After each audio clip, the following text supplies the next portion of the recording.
Magandang araw mga kagabay, ngayon po January 21, 2025, araw po ng Martes. Napakaganda po ng ating ebanghelyo sa araw na ito.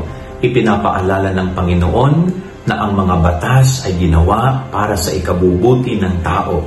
Hindi po ginawa ang batas upang hadlangan ang paggawa ng kabutihan ng isang tao.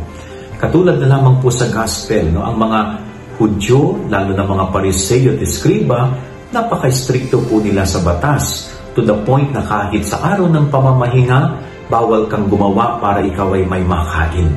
At yun ay maling-mali sa mata ng Panginoon, no? Wala ka na nga lang makain at wala ka pang gagawin. Yun ang pinupunto ng ating Panginoon. Kanya nga po ang batas, sabi ni Jesus, ginawa yan for the welfare of human being, para sa ikabubuti ng tao. At huwag dapat magiging hadlang ang batas upang ang tao ay maging mabuti at maging maayos. So tandaan po natin yan sa ating pananampalataya. Mas higit ang paggawa ng mabuti kesa sa mga batas na ginagawa natin. Okay? Yan ang ating gabay araw ngayong maghapon. God bless po sa inyo lahat. Pagpalain kayo ng Panginoon.